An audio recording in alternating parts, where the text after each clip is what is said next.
From chronic pain to sports injuries, get Asia's leading joint care under one roof. Your journey to mobility starts at Sunshine Bone and Joint Institute by Kim's Sunshine Hospital, Gachibowli or Begumpe. Book your consultation today.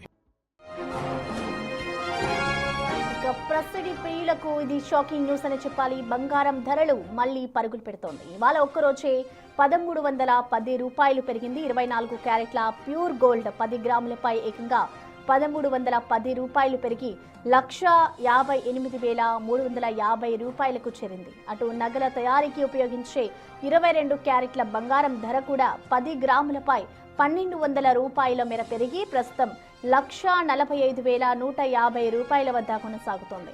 వరుసగా పెరుగుతున్న ధరలతో సామాన్యులు బంగారం షాపుల వైపు వెళ్లాలంటేనే బెంబేలెత్తిపోతున్నారు.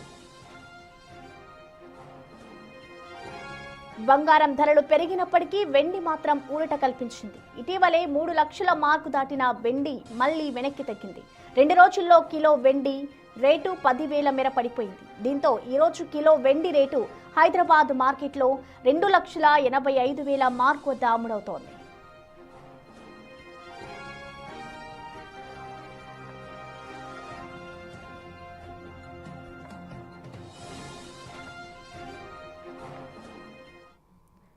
బంగారం ధరలు మళ్లీ పరుగులు పెడుతోంది. ఇవాళ ఒక్కరోజే దాదాపు 1,310 రూపాయలు పెరిగింది. 24 క్యారెట్ల ప్యూర్ గోల్డ్ 10 గ్రాములపై ఏకంగా 1,310 రూపాయలు పెరిగి 1,58,350 రూపాయలకు పెరిగింది. ఇక గోల్డ్ రేట్స్ కి సంబంధించి మనతో స్పందించేందుకు ప్రముఖ బిజినెస్ అనలిస్ట్ ఉప్పు మాధవిరెడ్డి గారు మనకి లైవ్ లో అందుబాటులో ఉన్నారు. నమస్తే అండి.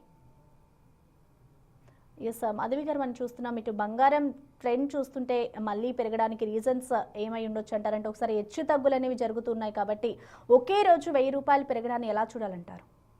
సో ఒకవైపు మన రూపీ అనేది ఫ్రీ ఫాల్ అయిపోతుంది అండి. అంటే ఒక్కసారిగా అంటే 96, 97 అంటే నిన్నటి వరకు మనం 96, 95 అలా చూసింది ఒక్కసారిగా మనకి 97 అయిపోవడంతో మనం ఏంటంటే ఎప్పుడైతే బంగారాన్ని మనము రూపీస్లో మనం ఎప్పుడైతే కన్వర్ట్ చేస్తామో ఇమీడియట్ గా ఆ ఇంపాక్ట్ అనేది మీకు ఒక్కసారిగా పెరుగుతుందండి. సో ఇది ఒక రీజన్ అనే మనం గట్టిగా చెప్పొచ్చు. అలానే గ్లోబల్ పరిస్థితి కూడా అంటే గ్లోబల్లో కూడా గ్లోబల్ మార్కెట్స్ కూడా ఈ నిన్న మనం చూసుకుంటే కొరియన్ మార్కెట్ కానీ జపనీస్ మార్కెట్ కానీ అన్ని మార్కెట్స్ అంటే గ్లోబల్ రిస్క్ అనేది ఒక్కసారిగా మనకి కనిపిస్తుంది. ఎప్పుడైతే గ్లోబల్ రిస్క్ అనేది గ్లోబల్ ఎకనామిక్ రిస్క్ అనేది కనిపిస్తుందో బంగారం మీద మళ్ళీ ఆ పర్టికులర్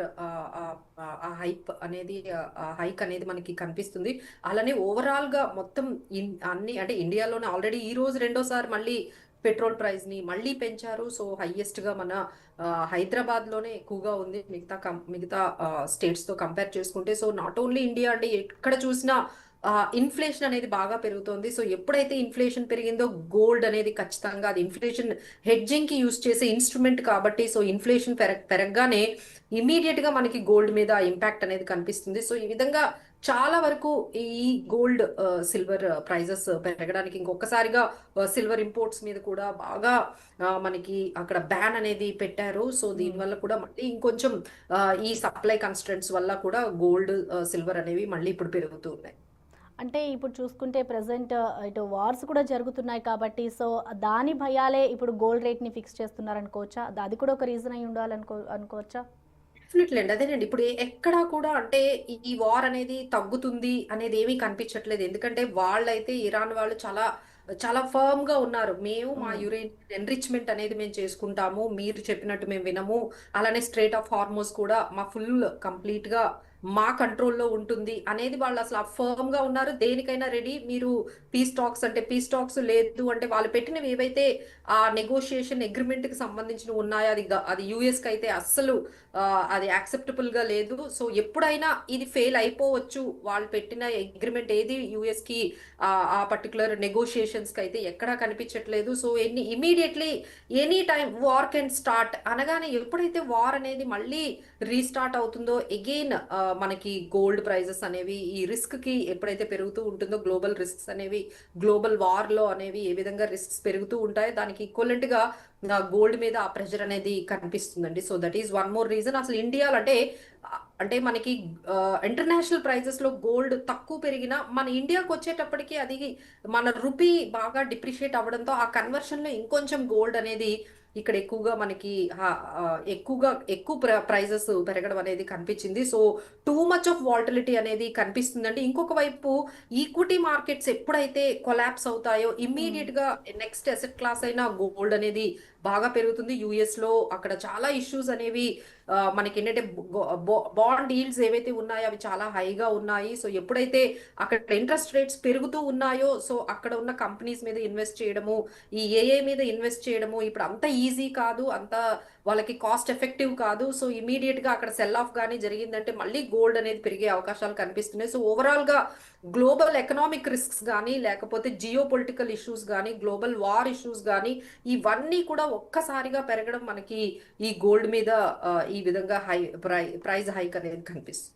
అండ్ ఇంకొకటి అండి, అంటే రీసెంట్గా ఇటు మోడీ కూడా ఎవరు గోల్డ్ కొనొద్దు, కొంటే ఇటు డాలర్ రేట్ అనేది ఎక్కువ పెరుగుతుంది అంటారు. సో అది కూడా ఒక రీజన్ అనుకోవాలా ఇప్పుడు రేట్స్ పెరగడానికి?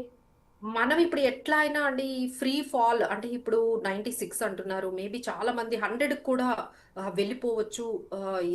మన రూపీ అనేది అగేనిస్ట్ డాలర్ 100 రూపీస్ అయిపోయిందంటే ఎంత రిస్క్ వస్తుందంటే ఆల్రెడీ మన సిచ్యువేషన్ క్రైసిస్ లోనే ఉందని ఖచ్చితంగా చెప్పొచ్చు. ఫైనాన్షియల్ అంటే ఇండియన్ ఎకానమీ క్రైసిస్ లో ఉంది అని ఖచ్చితంగా చెప్పొచ్చు. ఎందుకంటే ఒకవైపు ఇన్ఫ్లేషన్ పెరుగుతుంది, ట్రేడ్ డెఫిసిట్ పెరుగుతుంది, కరెంట్ అకౌంట్ డెఫిసిట్ పెరిగిపోతుంది, ఎఫ్ఐఎస్ సెల్లింగ్ అయిపోతుంది. ఒకవైపు మనకి క్రూడ్ ఆయిల్ 111 రూపీస్ వరకు అంటే మళ్ళీ క్రూడ్ ఆయిల్ ధరలు పెరిగాయి. సో ఎంత క్రూడ్ ఆయిల్ ధర పెరిగితే మన దగ్గర నుంచి ఉన్న డాలర్స్ మీద అంత వెయిట్ అనేది ఎక్కువగా పెరుగుతుంది. దానివల్ల ఎంత వరకు వీలైతే అంతవరకు అంటే ఇప్పుడు ఓన్లీ మనకి ఏమైంది అంటే ఓన్లీ మీకు ఇంపోర్ట్ డ్యూటీ పెంచారంటే మేబీ ఇక గోల్డ్ ఇంపోర్ట్ ని ఆపేసినా మనం ఆశ్చర్యపోకర్లేదు. ఇప్పుడు సిల్వర్ ఇంపోర్ట్స్ ని ఖచ్చితంగా ఫిజికల్ ఏవైతే బార్స్ ఉంటాయో సిల్వర్ బార్స్ ని ఖచ్చితంగా ఆపేశారు, బ్యాన్ చేశారు. మేబీ ఫ్యూచర్ లో గోల్డ్ మీద కూడా అలాంటి రెస్ట్రిక్షన్స్ అంటే ఓన్లీ ఇంపోర్ట్ డ్యూటీ ఒక్కటే వేయడం కాదు, అసలు మీరు ఎక్కువ పెట్టి కొనుక్కోవాలన్నా కూడా దొరకకుండా కొంచెం రెస్ట్రిక్షన్స్ కూడా పెట్టే అవకాశాలు అయితే కనిపిస్తున్నాయి. ఎందుకంటే ఎట్టి పరిస్థితుల్లో మన ఎకానమీని ఎలా అయినా ఇప్పుడు దాన్ని మనం ఆ క్రైసిస్ లో నుంచి మనం బయటపడాలి కాబట్టి so there might be strict actions అండి. అందులో గోల్డ్ కూడా ఒకటి ఉండబోతుంది. Maybe that is the reason might be it is increasing. Okay, అంటే ఇప్పుడు చాలామంది ఇన్వెస్ట్ చేస్తూ ఉంటారు కాబట్టి గోల్డ్లో ఇప్పుడు కొత్తగా ఎవరైనా ఇన్వెస్ట్ చేయాలనుకుంటే ఇది మంచి టైం అనుకోవాలా? గోల్డ్ లో ఎప్పుడు కూడా ఒక సర్టెన్ పర్సంటేజ్ అయితే మేము ఇన్వెస్ట్ చెయ్యమనే చెప్తామండి. ఎందుకంటే ఎప్పుడైతే ఈ విధంగా ఈక్విటీ మార్కెట్స్ ఎప్పుడు వాలటైల్ గా ఉంటాయో ఆ రిస్క్ ని హెడ్జ్ చేసుకోవడానికి ఒక 10-15%. బట్ ఏంటంటే మేము ఎప్పుడు కూడా ఫిజికల్ గా బై చేయమని ఎవరికీ చెప్పము. సో ఎవరినైనా ఈ గోల్డ్ ఈటీఎఫ్స్ కానీ silver ETFs, gold silver ETFs కలిపి ఉన్న మనకి మ్యూచువల్ ఫండ్స్ కూడా ఉన్నాయి, ఇలాంటి వాటిల్లో ఇన్వెస్ట్ చేసుకోండి, మీ రిస్క్ ని హెడ్జ్ చేసుకోండి. ఎందుకంటే ఇప్పుడు చూస్తున్నారు కదంటే ప్రతి పోర్ట్ఫోలియో దాదాపుగా నెగిటివ్ లోనే నడుస్తూ ఉంది. సో ఎవరి డిమాట్ అకౌంట్ ఓపెన్ చేసినా ఎవరి మ్యూచువల్ ఫండ్ పోర్ట్ఫోలియో ఓపెన్ చేసినా అందరికీ ఒకటే వర్రీ అవుతుంది, ఏంటి ఈ విధంగా ఎంత నెగిటివ్ గా వెళ్ళిపోతుంది, ఇంకా ఎంత నెగిటివ్ గా వెళ్తుంది, ఇంకా ఇక్కడతో ఆగుతుందా అంటే ఇప్పుడు మనకి దాదాపుగా 23,400 23,200 నిఫ్టీ అనేది ఒక సపోర్ట్ లాగా కనిపిస్తుంది. ఇప్పుడు 23,000 కూడా బ్రేక్ అయితే 22,000 కి వెళ్ళిపోతుందా? సో ఇలా అందరూ కూడా వర్రీగా ఫీల్ అవుతున్నారండి. ఎందుకంటే ఈ రిస్క్స్ అనేవి అక్కడ నెగోషియేషన్స్ అనేవి ఎప్పుడైనా ఫెయిల్ అవ్వచ్చు. ఫెయిల్ అయిన తర్వాత మళ్ళీ మీ క్రూడ్ ఆయిల్ ధర కానీ $120 $140 ఈ విధంగా వెళ్ళిపోతూ ఉంటే ఎంతవరకు మన దగ్గర ఉన్న సిచ్యువేషన్ మనకున్న ఈ కరెంట్ అకౌంట్ డెఫిసిట్ తర్వాత ఈ డాలర్స్ ని మనం ఎంత పెట్టి కొనుక్కోవచ్చు? ఎందుకంటే 85% మనము బయట క్రూడ్ ఆయిల్ ని ఇంపోర్ట్స్ మీదే మనము డిపెండ్ అయి ఉన్నాము. ఇంపోర్ట్స్ చేసుకోవాలంటే డాలర్స్ కావాలి. సో ఈ విధంగా ఎక్స్పోర్ట్స్ తగ్గుతూ ఉన్నాయి, డెఫిసిట్ అనేది పెరుగుతూ ఉంది. So there might be a stringent actions అండి. సో మీకు ఎవరైనా హెడ్జింగ్ చేసుకోవాలి మీ పోర్ట్ఫోలియోని అనుకుంటే గోల్డ్ ని ఫిజికల్ గా కొనుక్కోకపోయినా అట్లీస్ట్ ఈ సిల్వర్ ఈటీఎఫ్స్, గోల్డ్ ఈటీఎఫ్స్ ద్వారా డిజిటల్ గా ఎవరైనా కొనుక్కొని ఇన్వెస్ట్మెంట్ పరంగా హెడ్జింగ్ పరంగా టు సమ్ ఎక్స్టెంట్ అయితే ఇన్వెస్ట్ చేసుకోమని మీకు ఖచ్చితంగా. మాధవి గారు, అంటే ఇప్పుడు గోల్డ్ రేట్ పెరిగింది అండ్ సిల్వర్ రేట్ తగ్గింది కాబట్టి సో కొంతమంది సిల్వర్లో కూడా ఇన్వెస్ట్ చేస్తూ ఉంటారు కాబట్టి వాళ్ళకి మీరు ఎటువంటి సజెషన్స్ ఇస్తారు? దీన్నే మనం గోల్డ్ సిల్వర్ రేషియో అంటామండి. ఈ గోల్డ్ సిల్వర్ రేషియో అంటే 10 గ్రాముల గోల్డ్ అంటే 1,61,000 అయితే 10 గ్రాముల సిల్వర్ 2,900 అంటే 1,61,000 డివైడెడ్ బై 2,900 అంటే దాన్ని మేము 55 అంటాం అనమాట. అంటే గోల్డ్ సిల్వర్ రేషియో ఎప్పుడైతే 50-55 ఉంటుందో ఈ పరిస్థితుల్లో సిల్వర్ ఎక్కువగా పెరిగే అవకాశాలు ఉంటాయి అనమాట. అంటే మనకు ఆ రేషియో బట్టి చెప్తూ ఉంటారు.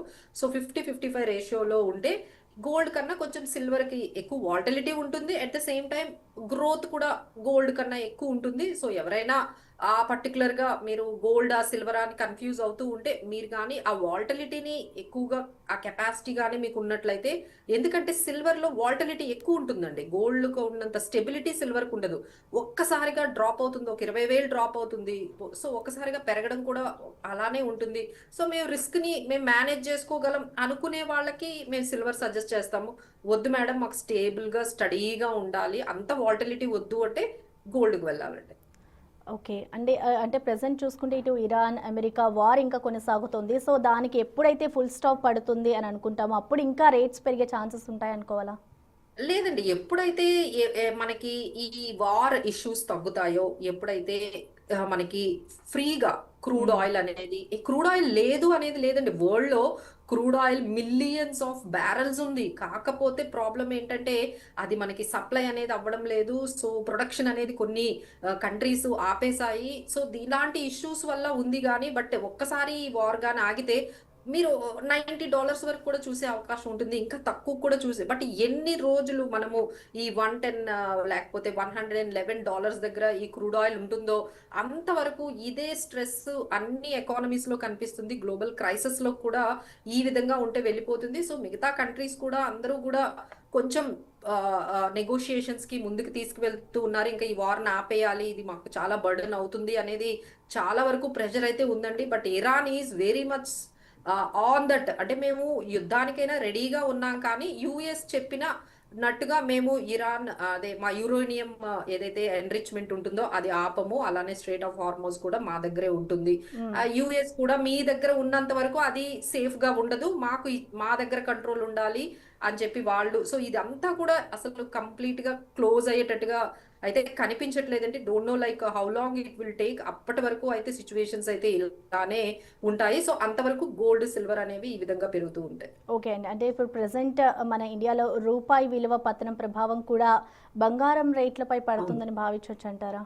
అవునండి. ఎందుకంటే మనం కన్వర్షన్ ఉంటుంది కదండి. ఇప్పుడు మనకి హ్మ్. డాలర్స్ అక్కడ ఔన్స్ లో మనకి $4,800 పర్ ఔన్స్ అంటారు. అది ఇంటర్నేషనల్ మార్కెట్ లో హ్మ్. ఉంటుంది. అది మనం ఇండియన్ మార్కెట్ లోకి మన దగ్గరకు వచ్చేటప్పటికి దాన్ని డాలర్స్ లోని కన్వర్ట్ చేసేటప్పుడు, నిన్న మీరు కన్వర్ట్ చేసేటప్పుడు 95 అని మల్టిప్లై చేశారు. హ్మ్. ఈ రోజు ఎలా చేస్తున్నారు మీరు? అదే ప్రైస్ ని 96 తో మీరు మల్టిప్లై చేసేటప్పుడు డెఫినెట్ పెరుగుతుంది కదండి. సో ఈ విధంగా ఎంత రూపీ పతనం అయితే మీకు, అంటే మిగతా కంట్రీస్ తో కంపేర్ చేసుకుంటే మన దగ్గర ఇండియాలో గోల్డ్ ప్రైజెస్ అనేవి చాలా కాస్ట్లీ అని ఖచ్చితంగా చెప్పొచ్చు. ఓకే. అది ఒక బిగ్గెస్ట్ రీజన్ కూడా అండి. అంటే ఈ విధంగా గోల్డ్ ప్రైజెస్ మన ఇండియాలో ఇంత వాల్టిలిటీ అవ్వడము, ఇంత ఫ్లక్చువేట్ అవ్వడానికి కారణం మన రూపీ వాల్టిలిటీ, మన రూపీ అనేది ఫ్రీ ఫాల్ లోకి, టెరిటరీలోకి వెళ్ళిపోవడమే మేజర్ రీజన్ అని చెప్పొచ్చు. ఓకే. అంటే ప్రెజెంట్ ఇప్పుడు గోల్డ్, సిల్వర్ పక్కన పెడితే ఇప్పుడు కొత్తగా ఇన్వెస్ట్ చేయాలనుకున్నా, లేదంటే ఆల్రెడీ ఇన్వెస్ట్ చేసిన వాళ్ళు ఉంటే, సో దేంట్లో మెయిన్‌గా ఇన్వెస్ట్ చేస్తే బెటర్ అంటారు? అంటే మీరు ఎలా అనలైజ్ చేస్తారు దీన్ని? సో ఎవరైనా సరే ఒక షార్ట్ టర్మ్ గా మాత్రము ఈ మార్కెట్ అయితే సరిపోదండి. అంటే నేను 1 ఇయర్ చేస్తాను, ఒక 2 ఇయర్స్ నాకు టైం ఉంది అంటే better don't come in to this kind of situation లోకి అయితే మీరు రావద్దు. So maybe if you have time ఒక 10 ఇయర్స్ కి, ఒక 5 ఇయర్స్, ఒక 7 ఇయర్స్ అనుకుంటే ఖచ్చితంగా this is the right time. మీరు రండి, మంచిగా మ్యూచువల్ ఫండ్స్ ద్వారా కానీ మీరు వెళ్ళి అక్కడ మీరు మిడ్ క్యాప్స్ కానీ, small caps, multi caps, large caps ఇలాంటివి చాలా మీకు అవైలబుల్ గా ఉన్నాయి. సో మంచి ఎక్స్పర్ట్స్ ద్వారానే వెళ్ళండి. ఎవరు కూడా ఎక్స్పెరిమెంట్స్ అయితే అస్సలు చెయ్యొద్దు ఈ టైంలో. ఇలాంటి అంటే ఎవ్రీ డే, ఎవ్రీ అవర్ కూడా చాలా డైనమిక్స్ అనేవి మారిపోతున్నాయండి. ఇంత వాలటిలిటీ కొత్త వాళ్ళు ఎవరైతే వస్తున్నారో వాళ్ళు ఖచ్చితంగా చెప్తున్నాం మేమందరము. కొత్త వాళ్ళైతే ఇంత వాలటిలిటీని అయితే వాళ్ళ ఓన్ గా వితౌట్ ఎనీ ఎక్స్పీరియన్స్ అయితే వాళ్ళు మేనేజ్ చేయలేరు. Definitely they will do some kind of mistakes. So కొత్త వాళ్ళు ఎవరైతే వస్తున్నారో వాళ్ళు ఖచ్చితంగా ఎక్స్పర్ట్స్ ని we are there to help you. మేమందరం ఉన్నాము. మీకు ఎలా కావాలి, మీకు ఏది సెట్ అవుతుందో అనేది తెలుసుకొని, మనకి గోల్డ్ లో ఎంత పర్సంటేజ్ ఉండాలి, లేదు ఈక్విటీ మార్కెట్ లో ఎంత ఉండాలి, మ్యూచువల్ ఫండ్స్ లో ఎంత ఉండాలి, ఇవన్నీ కూడా మనం పర్సంటేజ్, ఏ స్కీమ్ ని మనం సెలెక్ట్ చేసుకోవాలి, ఏ స్టాక్స్ లో ఉండాలి, ఏ సెక్టార్స్ లో ఉండాలి, మిడ్ క్యాప్స్ లో ఎంత పర్సంటేజ్ ఉండాలి, స్మాల్, ఇవన్నీ కూడా చేయడం అనేది ఓన్ గా వితౌట్ ఎనీ ఎక్స్పీరియన్స్ అనేది చాలా టఫ్ అండి. సో హ్మ్. బెటర్ మీరు మీ జాబ్స్ మీద మీ వర్క్ మీద కాన్సన్ట్రేట్ చేయండి. ఎందుకంటే బయట సిచ్యువేషన్స్ అంత బాగోవు. మీరు ఎప్పుడైతే మీ ఓన్గా డీమ్యాట్ని ఓపెన్ చేసుకొని ఎప్పుడైతే మీరు స్టార్ట్ చేశారో మీకు చాలా ప్రెషర్ పెరిగిపోతుంది. సో మీరు మీ జాబ్స్ చేసుకోలేరు, మీ బిజినెస్ చేసుకోలేరు, మీకు టైం అంతా కూడా మీ పోర్ట్ఫోలియో మీదే ఫోకస్ ఉంటుంది. So what we are suggesting instead of that మీరు అందరూ కూడా మీ బిజినెసెస్ మీ జాబ్స్ మీద ఫోకస్ చేయండి. ఎందుకంటే బయట సిచ్యువేషన్ కూడా అంత బాగాలేదు. సో గివ్ దీస్ ఇన్వెస్ట్మెంట్ ఏవైతే ఉన్నాయో అవన్నీ కూడా ఎక్స్పర్ట్స్ వాళ్ళ వాళ్ళ పర్యవేక్షణలో చేసుకుంటేనే మంచిదండి. ఇంకా ఎగ్జిస్టింగ్ గా ఉన్న వాళ్ళు ఆల్రెడీ వాల్టలిటీని అంటే ఇలాంటివి ఎన్నో చూసిన వాళ్ళు ఉండొచ్చు. లైక్ కోవిడ్ టైంలో మనం ఇలాంటి సిచ్యువేషన్ ని ఇలాంటి అన్సర్టనిటీ అనేది చూసిన వాళ్ళు ఉంటారు. కాబట్టి they know to some extent అప్పుడు ఏం జరిగింది, అప్పుడు వాళ్ళు ఎలా యాక్ట్ చేశారు, ఒక రకమైన ఎక్స్పీరియన్స్ ఉంది. So based on that they can handle to some extent. Okay అండి, రైట్. థ్యాంక్ యూ మాధవి గారు. రైట్, ప్రజెంట్ మనం చూసుకోవచ్చు ఇటు గోల్డ్ రేట్స్ పెరిగే ఛాన్సెస్ ఎక్కువ ఉన్నాయంటూ కూడా ఇటు అనలిస్ట్ మాధవి రెడ్డి గారు చెప్తున్నారు. సో ఎవరైతే ఇప్పుడు గోల్డ్ కానీ సిల్వర్లో కానీ ఇన్వెస్ట్ చేస్తున్నారో కొంచెం కనుక్కొని లేదంటే తెలుసుకుని ఇన్వెస్ట్ చేస్తే బెటర్ అంటూ కూడా అనలిస్ట్ మాధవి రెడ్డి చెప్తూ ఉన్నారు.